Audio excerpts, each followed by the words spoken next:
Առավոտյան ժամը 9-ի սահմաններում ադրբեջանական զինված ուժերի ստորաբաժանումները կրակ են բացել Արցախի Հանրապետության հյուսիս-արևելյան ուղղությամբ տեղակայված Պաշտպանության բանակի ստորաբաժանման սանիտարական մեքենայի ուղղությամբ։ Հայկական կողմից տուժածներ չկան, դեպքի վերաբերյալ տեղեկացվել է Արցախում Ռուսաստանի Դաշնության խաղաղապահ զորակազմի հրամանատարությունը։ 6 զինծառայող վիրավորում է ստացել ադրբեջանական նախահարձակ գործողությունների արդյունքում։ Օպերատիվ մարտավարական իրադրությունն այս պահին հանգիստ է։ Հոկտեմբերի 14-ի երեկոյան հակառակորդի զինված ուժերը կրակ են բացել Արցախի Հանրապետության արևելյան սահմանագոտում տեղակայված Պաշտպանության բանակի մարտական հենակետի ուղղությամբ, որի հետևանքով էլ վիրավորվել են հայ զինվորները։ Արցախի Պաշտպանության բանակի հաղորդմամբ հայկական կողմը դիրքային ու տարածքային կորուստներ չունի։ Միջադեպի մասին անհապաղ տեղեկացվել է Արցախում Ռուսաստանի Դաշնության խաղաղապահ զորակազմի հրամանատարությունը։ Պաշտպանության բանակի հրամանատարությունը եւ Արցախի իշխանությունը համակարգված աշխատանք են տանում ռուսական խաղաղապահ զորակազմի հրամանատարության հետ իրավիճակի հետագա լիցքաթափման համար։ Հայկական կողմը շարունակում է հավատարիմ մնալ հրադադարի պահպանմանը եւ կոչ է անում ադրբեջանական կողմին նույնպես ձեռնպահ մնալ իրադրությունն ապակայունացնող գործողություններից, հայտարարել է Արցախի պաշտպանության նախարարությունը։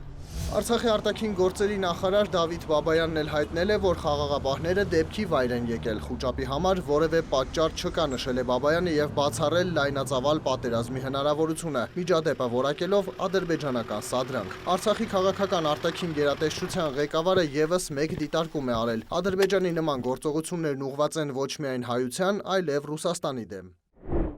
Վիրավորներից ոչ մեկի կյանքին վտանգ չի սպառնում, հայտարարել է Արցախի պետական նախարար Արտակ Բեգլարյանը, մանրամասնել, որ Ստեփանակերտի զինվորական հոսպիտալում ու հանրապետական բժշկական կենտրոնում 3 վիրավոր զինվորի վիրահատությունները հաջող են անցել։ Գիշերը լուրերի Արցախի թղթակիցը զինվորներին վիրահատելու պահին բժշկական կենտրոն էր այցելել, զրուցել Արցախի առողջապահության նախարարի հետ։ 4 վիրավորը թեթև եւ միջին ծանրության են, ունենք 2 վիրավոր ծանր աստիճանի, բեկորը մեկը գանգի քունքոսկրի շրջանում, բեկորային վնասվածք է, որը բեկորը հեռացված է, մյուս մեր վիրավորը որովայնի եւ թոքի շրջանում բեկորային վնասված։ Այս միջադեպը վառ օրինակ է, որ արցախցու կյանքն այսօր վտանգի տակ է, հայտարարել է Արցախի մարդու իրավունքների պաշտպանը։ Ես կուզենայի, որպեսզի այս հարցին նայենք ոչ թե երկու զինված ուժերի միջև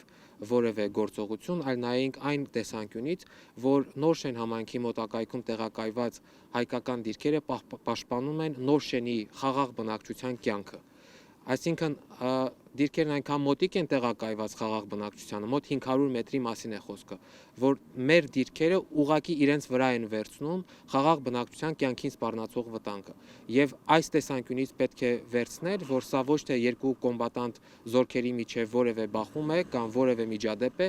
այլ կոնկրետ ուղղված է այն մարդկանց դեմ, որոնք ապահովում են խաղաղ բնակավայրի ժողովրդի կյանքի իրավունքը։ 3 պաշտպանության բանակը 2 հաղորդագրություն էր հրապարակել, հերքելով Ադրբեջանի ապատեղեկատվությունները։ Առաջինը վերաբերում էր ադրբեջանական զինված ուժերի ստորաբաժանումների կողմից իբր հայտնաբերած ու արգրաված հետախուզական թռիչքներ իրականացնող ԱԹՍ-ների կեղծ լուրին։ Ժամը 21:30-ի սահմաններում արդեն Արցախի պաշտպանության գերատեսչությունը կեղծ է որակել Ադրբեջանի տարածած այն տեղեկությունը, թե իբր հոկտեմբերի 14-ին ժամը 18:15-ի սահմաններում Պաշտպանության բանակի ստորաբաժանումների արձակած կրակոցից զոհվել է Ադրբեջանի զինված ուժերի զինծառայող։ Արցախի կողմը նաև արձանագրել է, որ արևելյան հատվածում Նորշեն գյուղի մոտ նշված ժամանակահատվածում Պաշտպանության բանակի դիրքապահ ուժերը լսել են թեժ վիճաբանություն ու ծեծկրտուքի ձայներ, որոնց հաջորդել են կրակոցներ։ Արցախի Հանրապետության Պաշտպանության բանակի հրամանատարությունը հայտարարում է, որ հետևում է ձեռքբերված պայմանավորվածություններին, խստորեն պահպանում է հրադադարը